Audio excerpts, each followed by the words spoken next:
Hello बच्चों, आज हम चैप्टर नंबर 20 का टॉपिक है एंटिटी रिलेशनशिप मॉडल पढ़ेंगे, जिसको हम ER मॉडल के नाम से भी जानते हैं। पूछा जाता है ER मॉडल एक्सप्लेन करिए या एंटिटी रिलेशनशिप मॉडल एक्सप्लेन करिए, बात एक ही है। ER का पूरा नाम ही है एंटिटी रिलेशनशिप मॉडल। इस मॉडल का यूज़ हमारा जो डेटाबेस है उसका जो स्ट्रक्चर है उसको ग्राफिकल और लॉजिकल व्यू में प्रेजेंट करने के लिए यूज़ किया जाता है। किसी भी चीज़ को यदि हम पिक्चर के फॉर्म में प्रेजेंट करते हैं, ग्राफिक्स के फॉर्म में प्रेजेंट करते हैं, तो हमें ज़्यादा अच्छे से समझ में आता है। तो हम जब बड़ा बड़ा डेटाबेस क्रिएट करते हैं, बहुत बड़े लेवल पे जब डेटाबेस क्रिएट किया जाता है, तो उसमें डेटाबेस की हर एंटिटी के बीच में जो रिलेशनशिप है, हर फील्ड के बीच में जो रिलेशनशिप है, उसको प्रेजेंट करने के लिए हम एंटिटी रिलेशनशिप मॉडल का यूज़ करते हैं, ER मॉडल का यूज़ करते हैं। तो मेनली इसका यूज़ डेटाबेस को या उनके रिलेशनशिप को प्रेजेंट करने के लिए किया जाता है in the form of logical and graphical diagram या ड्रॉ। ओके, सबसे पहले हम इसकी डेफिनेशन के बारे में देखते हैं। ER model stand for an entity relationship model. It is a high-level data model. This model is used to define the data elements and relationship for a specified system. It develops a conceptual design for the database. It also develops a very simple and easy to design view of data. In ER modeling, the database structure is presented as a diagram called an entity relationship diagram, ER diagram. ये हमारे elements के बीच में relationship को define करता है और उनके conceptual design को शो करने के लिए यूज़ किया जाता है। ER मॉडल्स के कुछ कंपोनेंट्स होते हैं जिनकी मदद से बन के हम ER डायग्राम या डेटाबेस को प्रेजेंट करते हैं, जिसके मेनली 3 कंपोनेंट होते हैं। पहला होता है एंटिटी, दूसरा होता है एट्रीब्यूट और तीसरा होता है रिलेशन। एंटिटी, एट्रीब्यूट, रिलेशन से ही मिलके हमारा ER मॉडल कंप्लीट होता है। ओके, तो सबसे पहले हम बात करेंगे एंटिटी के बारे में कि एंटिटी क्या होती है। एंटिटी एक छोटे से ऑब्जेक्ट को बोल सकते हैं, जो कुछ भी हो सकती है, पर्सन, प्लेस, क्लास, जगह, कोई भी चीज़ एंटिटी हो सकती है जिसको हम प्रेजेंट करना चाहते हैं। एन एंटिटी में be any object, class, person और place. In ER diagram an entity can be represented as a rectangles. जैसे यहाँ पे एम्प्लॉय एक एंटिटी है, डिपार्टमेंट एक एंटिटी है, जिसको हम रेक्टेंगल फॉर्म में जब हम ER मॉडल ड्रॉ करते हैं तो इस तरीके के रेक्टेंगल के फॉर्म में इसको प्रेजेंट करते हैं।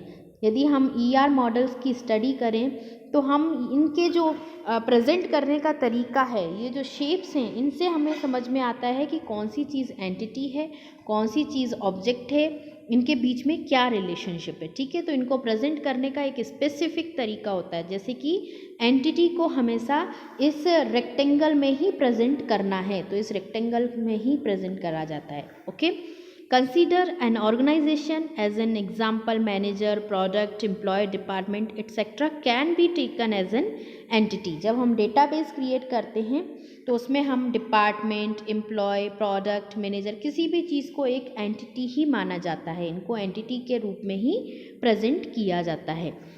एंटिटी भी 2 प्रकार की हो सकती है, weak entity and strong entity. Strong entity and simple entity as usual, इसमें कोई चेंज नहीं होता है, बट वीक एंटिटी क्या होती है वो हम जानते हैं। ऐसी एंटिटी जिसकी वैल्यू दूसरे पे डिपेंड है या किसी और पे डिपेंडेंट है। एंटिटी यदि दूसरी एंटिटी पे डिपेंड है तो उसको हम वीक एंटिटी बोलते हैं।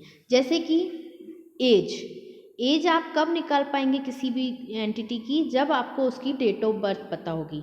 एक स्टूडेंट की एज एक वीक एंटिटी कही जाती है, क्योंकि जब तक डेट ऑफ बर्थ नहीं पता है आप उसकी एज कैलकुलेट नहीं कर सकते हैं, right. An entity that depends on another entity called a weak entity. The weak entity doesn't contain any key attribute of its own. The weak entity is represented by a double rectangle.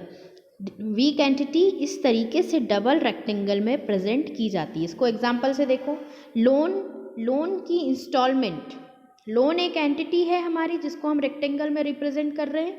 Loan की instalment वो एक weak entity है, क्योंकि instalment depend करती है loan पे। हमने कितना लोन लिया है उसके बाद ही हम ये डिफाइन कर सकते हैं कि उसकी इंस्टॉलमेंट कितनी जानी है। तो लोन आपकी एक एंटिटी है, जबकि इंस्टॉलमेंट है हमारी एक वीक एंटिटी है, इसलिए हम इसे डबल रेक्टेंगल बॉक्स में रिप्रेजेंट कर रहे हैं। बेटा इनके किस तरीके से हमें इनको रिप्रेजेंट करना है, मतलब किस सिंबल, किसको रेक्टेंगल में, किसको ओवल में, किसको डबल रेक्टेंगल में, ER मॉडल में यही सबसे इम्पॉर्टेंट याद करने वाली चीज़ है। क्लियर, समझ में आ रहा है। नेक्स्ट हम बात करते हैं अब एट्रीब्यूट की, कि एट्रीब्यूट क्या होता है। एंटिटी तो कोई भी चीज़ हो सकती है ना, चाहे वो स्टूडेंट हो, चाहे वो आपका एम्प्लॉय हो, चाहे वो प्रोडक्ट का नाम हो, चाहे वो जगह का नाम हो, कोई भी छोटी सी चीज़ जो हम डेटाबेस पे प्रेजेंट कर रहे हैं दैट इज़ एंटिटी। अब एट्रीब्यूट क्या होता है। The attributes is used to describe the property of an entity. ऐसी चीज़ जो एंटिटी की प्रॉपर्टी को डिस्क्राइब करती है वो कहलाती है एट्रीब्यूट। और एट्रीब्यूट को हम इस इलिप्स के फॉर्म में रिप्रेजेंट करते हैं। ये ओवल फॉर्म में हमने जो बनाया हुआ है ये होता है एट्रीब्यूट। इनको अच्छी हम एग्जांपल से समझते हैं। ये स्टूडेंट हमारी एंटिटी है, क्लियर।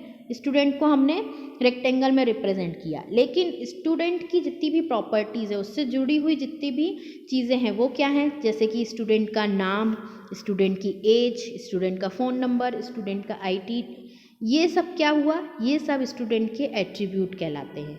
ये क्या हुए, एट्रीब्यूट। और जब हम ER डायग्राम प्रेजेंट करते हैं तो इसको इस तरीके से बनाते हैं, रेक्टेंगल, फिर उससे जुड़े हुए ये ओवल के फॉर्म में उसके एट्रीब्यूट से। Clear. For example, ID, age, contact number, name, etc. can be the attributes of student. ये student entity के attribute कहलाएंगे। अब attributes कितने प्रकार के होते हैं ये देखते हैं। सबसे पहला होता है key attribute. Key attribute, the key attribute is used to represent the main characteristics of an entity. It represents as a primary key. The key attribute is represented by an ellipse with the text underline. की attribute वो attribute होता है जो main characteristics बताता है, या फिर हम ये भी कह सकते हैं कि जो कंपलसरी एट्रीब्यूट हो गया वो कहलाता है हमारा की एट्रीब्यूट। जैसे हमारी टेबल में प्राइमरी की होती है ना, कि जो नॉट नल होती है, जो सबसे इम्पॉर्टेंट होती है, वही हमारा यहाँ पे की एट्रीब्यूट होता है। ठीक है, की एट्रीब्यूट को हम एट्रीब्यूट है तो हम उसे इलिप्स के फॉर्म में तो रिप्रेजेंट करेंगे ही, बट जो हमारा की एट्रीब्यूट है उसको अंडरलाइन कर देंगे, अंडरलाइन करके उसको रिप्रेजेंट करते हैं। देखो हमारा यहाँ पे एग्जांपल ड्रॉ में देखिए, स्टूडेंट है, उसके attribute phone number, age, name, but ID उसकी प्राइमरी की है। इस टेबल के अंदर आईडी क्या है, प्राइमरी की है, तो इसको हमने आईडी को अंडरलाइन किया है, इसको हम बोलेंगे की एट्रीब्यूट। की एट्रीब्यूट समझ में आया। नेक्स्ट हम बात करते हैं, नेक्स्ट हमारा होता है कंपोजिट एट्रीब्यूट। ऐसा एट्रीब्यूट जिसकी वैल्यू दो या तीन वैल्यूज से मिलके बनती है उसको हम कंपोजिट वैल्यू या कंपोजिट एट्रीब्यूट कहते हैं। N attribute that composed of many other attributes is known as a composite attribute. The composite attribute is represented by an ellipse and those ellipses are connected with an ellipse. Okay? ये represent ellipse से ही किया जाता है, लेकिन इसको हम connect कर देते हैं एक मेन इलिप्स से। इसको एग्जांपल में देखो, जैसे कि आपका नाम, नाम में आपका फर्स्ट नेम होता है, मिडिल नेम होता है, लास्ट नेम होता है। इन तीन चीज़ों से मिलके आपका नाम बनता है, राइट। तो जैसे ये आपका नाम है, लेकिन इसके कंपोजिट एट्रीब्यूट क्यों है ये, क्योंकि पहले फर्स्ट नेम है, फिर मिडिल नेम है, फिर लास्ट नेम है ना। तो इन तीनों से मिलके नाम बनता है, इसलिए हम इसको क्या बोलते हैं, composite attribute. For example address, आपका एड्रेस किन किन चीज़ों से मिलके बनता है। आपके एड्रेस में आपका मकान नंबर भी होगा, गली का नाम भी होगा, कॉलोनी का नाम भी होगा, नियर बाय आपके कोई फेमस बिल्डिंग या स्क्वायर होगा तो उसका नाम होगा, शहर का नाम होगा, पिन कोड होगा। तो आपका जो एड्रेस है वो 3-4 चीज़ों से मिलके बना है ना, तो वो कहलाएगा आपका कंपोजिट एट्रीब्यूट। ऐसे एट्रीब्यूट जो और अदर एट्रीब्यूट से मिलके एट्रीब्यूट को कंप्लीट करते हैं, that is known as composite attribute. Example के साथ समझ में आया। इनको भी हम प्रेजेंट इलिप्स से ही करते हैं, लेकिन ये एक मेन इलिप्स से कनेक्टेड रहते हैं। क्लियर। नेक्स्ट हमारा आता है मल्टी वैल्यूड एट्रीब्यूट। ऐसे एट्रीब्यूट जिनकी एक से अधिक वैल्यू हो सकती हैं, है ना। जैसे नाम है, नाम आपका middle name, first name, surname से मिलके बनता है, लेकिन नाम तो एक ही रहता है, आपके मल्टी नेम नहीं हो सकते हैं। बट ऐसे एट्रीब्यूट जिनकी बहुत सारी वैल्यूज़ हो सकती हैं, उनको हम बोलते हैं multi valued attribute. An attribute can have more than one value. These attributes are known as multi-valued attribute. The double oval is used to represent multi-value attribute. जैसे कि आपका फ़ोन नंबर, एक स्टूडेंट के पास एक से ज़्यादा नंबर हो सकते हैं, फ़ोन नंबर हो सकते हैं, बट उनकी आईडी एक ही रहेगी, ठीक है। इसलिए आईडी हमारा की एट्रीब्यूट है और फ़ोन नंबर हमारा मल्टी वैल्यूड एट्रीब्यूट है। इसको भी हम डबल इलिप्स से रिप्रेजेंट करते हैं ईआर डायग्राम में। समझ में आया। एग्जाम्पल से आई होप आपको समझ में आ रहा होगा, ठीक है। नेक्स्ट हम बात करते हैं, नेक्स्ट हमारा एट्रीब्यूट होता है डिराइव्ड एट्रीब्यूट। ऐसा एट्रीब्यूट जिसकी वैल्यू दूसरे से मिलके बनी है, ठीक है, जिसकी वैल्यू दूसरे पे डिपेंडेंट है, उसको हम डिराइव्ड एट्रीब्यूट कहते हैं। An attribute that can be derived from other attribute is known as derived attribute. It can be represented by an dashed ellipse. मतलब ये भी ellipse से ही रिप्रेजेंट करते हैं, लेकिन डैश डैश डैश डैश के फॉर्म में रिप्रेजेंट करते हैं।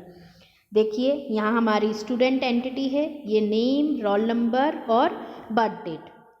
लेकिन जो हमारा एज एट्रीब्यूट है, ये हमारा बर्थ डेट से बना है, इसलिए इसको हम डिराइव्ड एट्रीब्यूट बोलेंगे। और इसको हम रिप्रेजेंट कैसे कर रहे हैं, ये डैश डैश डैश डैश के फॉर्म में, ठीक है। आपको ड्रॉ में समझ में आ रहा है कि ये डैश डैश के फॉर्म में रिप्रेजेंट कर रहे हैं, मतलब ये डिराइव्ड एट्रीब्यूट है, ये डेट ऑफ बर्थ से बना है, तो ये भी हमारा एट्रीब्यूट ही। इसी के साथ हमारे ये एट्रीब्यूट्स ख़त्म होते हैं। इसके बाद हमारे ईआर मॉडल का नेक्स्ट कंपोनेंट आता है रिलेशनशिप। रिलेशनशिप का यूज़ एंटिटीज़ के बीच में क्या कनेक्शन है उसको डिस्क्राइब करने के लिए यूज़ किया जाता है। A relationship is used to describe the relation between entities and it can be represent by diamond और is used to represent the relationship. जैसे टीचर एक एंटिटी है, स्टूडेंट एक एंटिटी है, और ये जो हमने डायमंड से लिखा हुआ है, डायमंड शेप के अंदर लिखा है टीच, ये हमारा रिलेशनशिप बता रहा है कि टीचर टीच द स्टूडेंट। इन लोगों के टीचर और स्टूडेंट के बीच में जो रिलेशनशिप है उसको हम डायमंड शेप से रिप्रेजेंट करते हैं। ये कहलाता है हमारा रिलेशनशिप। दो एंटिटीज़ के बीच में क्या कनेक्शन है वो डिस्क्राइब करते हैं हम रिलेशनशिप के द्वारा। ये भी हमारी कुछ टाइप्स की होती हैं जिनको हम आगे डिस्कस करते हैं। Types of relationship are as follows. First है हमारी 1-to-1 relationship. When only one instance of an entity is associates with the relationship, then it is known as 1-to-1 relationship. जब एक एंटिटी डायरेक्टली दूसरी entity से connected है उसको हम 1-to-1 relationship कहते हैं। नेक्स्ट हमारा आता है 1-to-many relationship. When only one instance of an entity on the left and more than one instance of the entity on the right associates with the relationship, then this is known as 1-to-many relationship. जब एक entity कई सारी entities से connected हो तब हम कहते हैं 1-to-many एंटिटीज़। फॉर एग्जाम्पल एक साइंटिस्ट है, वो कई सारे इन्वेंशंस कर सकता है। ये बाउंडेशन तो नहीं है कि वो एक ही इन्वेंशन कर सकता है, एक साइंटिस्ट कई सारे इन्वेंशंस कर सकता है। तो ये हो गई 1-to-many रिलेशनशिप कि एक scientist invents many inventions, that is 1-to-many relationship. जैसे कि हमारे स्कूल का एग्जाम्पल ले लें कि क्लासरूम में एक टीचर कई सारे टीचर्स को पढ़ाती है, तो ये हमारी कैसी रिलेशनशिप हुई, 1-to-many कि एक टीचर है लेकिन नंबर ऑफ स्टूडेंट्स उससे कनेक्टेड है। क्यों? क्योंकि टीचर पढ़ा रही है स्टूडेंट्स को, नंबर ऑफ स्टूडेंट्स को। ऐसे हमें वन टू मैनी रिलेशनशिप के कई सारे एग्जाम्पल्स मिल जाते हैं, बट हमें इसका कॉन्सेप्ट समझना है कि जब एक एंटिटी एसोसिएटेड होती है कई सारी एंटिटीज से, that is known as one to many relationship. Next हमारी आती है मैनी टू वन, मतलब when more than one instance of an entity on left, only one instance on the entity on the right associates with the relationship, then it is known as many to one relationship। ये opposite हो गई, one to many, many to one. वहाँ one associates था many से, यहाँ many associates हैं one से। For example एक स्टूडेंट है, वो अपना एनरोलमेंट कई सारे मैंने उल्टा बोल दिया, बहुत सारे स्टूडेंट अपना एनरोलमेंट एक कोर्स के लिए कराते हैं, that is many to one. Okay, एक स्टूडेंट नहीं है, यहाँ पे बहुत सारे स्टूडेंट्स हैं। एक क्लास में कितने सारे स्टूडेंट एडमिशन लेते हैं, लेकिन एडमिशन तो वो एक ही क्लास में ले रहे हैं, तो ये हमारी रिलेशनशिप कैसी होगी, मैनी टू वन, क्योंकि many students enrolled in one course, that is many to one relationship. Next हमारी आती है मैनी टू मैनी रिलेशनशिप, जहाँ पे दोनों तरफ से जो दोनों एंटिटीज़ हैं वो कनेक्टेड हैं मैनी टू मैनी। जैसे बहुत सारे एम्प्लॉयज़ एक प्रोजेक्ट में बहुत सारे प्रोजेक्ट्स पे काम कर रहे हैं एक साथ, तो वो क्या कहलाएगी, many to many relationship. When more than one instance of the entity on the left and more than one instance of an entity on the right associates with relationship, then it is known as many to many relationship. For example, many employees is assigned on the many projects, that is many to many relationship। जब एक entity की हम बात करते हैं और ER diagram को represent करते हैं, तब हम ये जो हमारे रिप्रेजेंटेशन है इससे हम ER मॉडल को रीड कर सकते हैं कि किस एंटिटी के बीच में क्या रिलेशनशिप है। उसके रिप्रेजेंटेशन से हम सब कुछ रीड कर सकते हैं और इनका डेटाबेस का कॉन्सेप्ट हम समझ सकते हैं। ये हमारे ER मॉडल्स थे। इसके बाद हम नेक्स्ट वीडियो में आगे का टॉपिक पढ़ेंगे। आज के लिए इतना ही है। ER मॉडल में आपको मेन 3 चीज़ें ही पढ़ना है, एंटिटी, एट्रीब्यूट और रिलेशनशिप। इसी के साथ हमारा ER मॉडल का जो टॉपिक है वो ख़त्म होता है। नेक्स्ट वीडियो में हम नेक्स्ट टॉपिक पढ़ेंगे। आज के लिए इतना ही। Thank you.